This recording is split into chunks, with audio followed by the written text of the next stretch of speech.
America की tension कम होने का नाम नहीं ले रही है। एक तरफ उत्तर कोरिया है तो दूसरी तरफ ईरान ने बहुत बड़ी मुश्किल खड़ी कर दी है। हालात ऐसे हैं कि अमेरिका को लगने लगा है कि वो खाड़ी देशों में बुरी तरह फंस चुका है।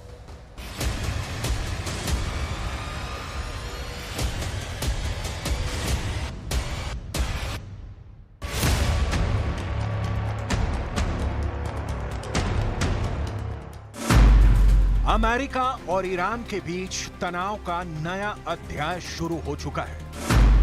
अमेरिका और ईरान के बीच दुश्मनी अब एक नए लेवल पर पहुंचने वाली है। कह सकते हैं कि अमेरिका और ईरान की दुश्मनी का 2024 वाला मॉडल तैयार हो चुका है।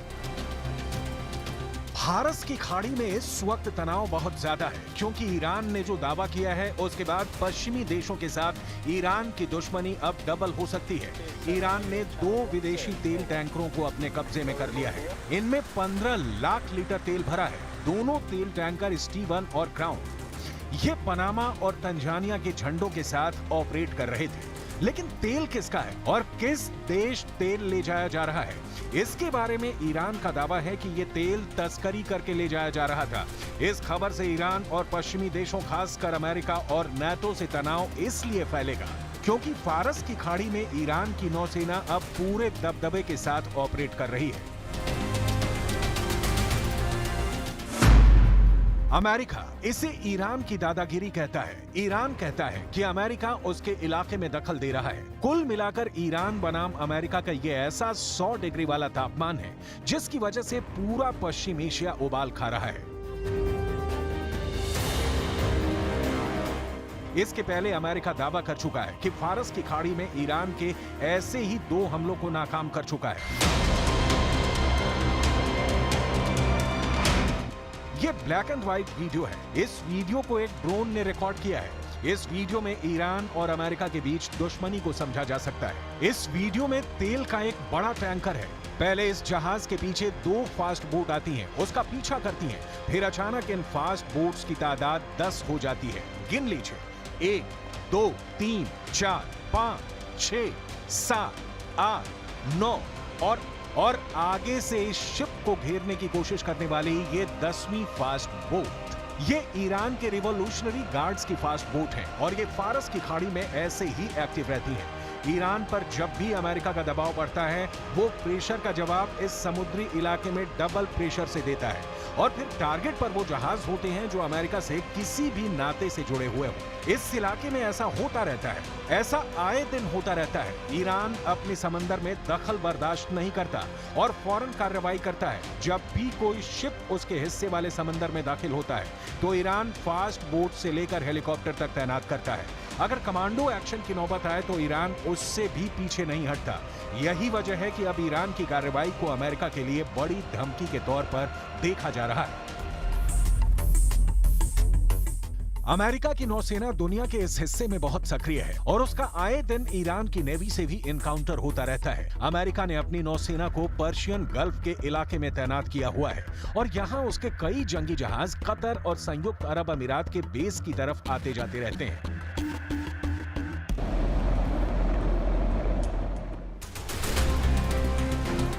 अमेरिका के इन जंगी जहाजों को भी ईरान नहीं बख्शता और कई बार इन बड़े बड़े हथियारों वाले जहाजों को भी ईरान की नौसेना धमका चुकी है। यही वजह है कि अमेरिका यहां पर अपना कैरियर बैटल ग्रुप भी एक्टिव रखता है। उसे लगता है कि ईरान के साथ किसी भी वक्त युद्ध की जरूरत पड़ सकती है। ईरान पर ऐसा प्रेशर बनाए रखने के बाद भी इस वक्त अमेरिका अब ईरान की शर्तों के तहत काम करने को मजबूर होता जा रहा है। अमेरिका में बाइडेन की बेइज्जती की बड़ी वजह ईरान के साथ एक डील भी बन चुकी है जिसमें फिरौती के तौर पर ईरान के 48,000 करोड़ रुपए उसे वापस लौटाए जा रहे हैं। ईरान पर प्रतिबंधों के तहत दक्षिण कोरिया में उसके 48,000 करोड़ रुपए जब्त कर लिए गए थे। अब इस रकम को लौटाकर अमेरिका अपने 5 नागरिकों को ईरान से छुड़ाने के लिए डील कर चुका है। अमेरिका के विदेश मंत्री एंटनी ब्लिंकन ने इसके लिए प्रतिबंधों में छूट देने के लिए दस्तखत कर चुके हैं। दोनों देशों के अधिकारी कह चुके हैं कि सैद्धांतिक रूप से एक समझौता हो गया है। ये ईरान के सामने एक तरह से अमेरिका का सरेंडर है और अमेरिका में विपक्ष यानी रिपब्लिकन पार्टी भी कह रही है कि ये समझौता करके अमेरिका ने ईरान की अर्थव्यवस्था को नई ताकत देने का काम किया है और अब इसी रकम का इस्तेमाल अमेरिका और उसके दोस्तों के खिलाफ किया जाएगा। comes to getting Americans out of jail and back home who've been unjustly detained anywhere in the world, I'm happy to take any criticism that comes my way for that. I view it as job one, to do everything I can to bring Americans home. Iran ने America और उसके दोस्त Israel को परेशान करने के लिए दूसरा बहुत बड़ा काम लेबनान में शुरू कर दिया है और इसकी वजह है दक्षिण लेबनान में बनी ये हवाई पट्टी। बताया जा रहा है कि यह हवाई पट्टी इजरायल की जमीन से सिर्फ 20 किलोमीटर की दूरी पर है। यहां से ड्रोन उड़ाकर हमले किए जा सकते हैं।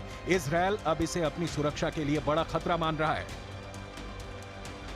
ईरान की ड्रोन पावर को लेकर पहले ही अमेरिका बहुत ज्यादा घबराया हुआ है और अब ईरान के ड्रोन इजरायल के और करीब पहुंच जाएंगे तो इजरायल की दहशत और ज्यादा बढ़ जाएगी। यही वजह है कि बाइडेन और इजरायल के प्रधानमंत्री बेंयामिन नेतन्याहू के बीच 20 सितंबर को एक बैठक होने वाली है। इस मीटिंग का एक बड़ा मुद्दा ईरान ही रहेगा।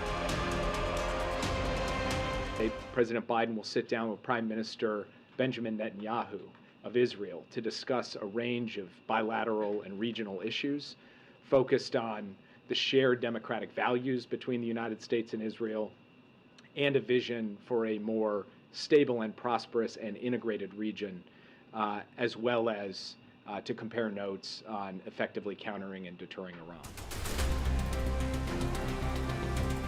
वहीं ईरान में सुरक्षा एजेंसियों से जुड़े विशेषज्ञों का दावा है कि अमेरिका और उसके दोस्तों की मदद से इस वक्त 3 देशों में उसके खिलाफ साजिश रची जा रही है और वहां आतंकवादियों को ईरान के खिलाफ एक्टिव कर दिया गया है।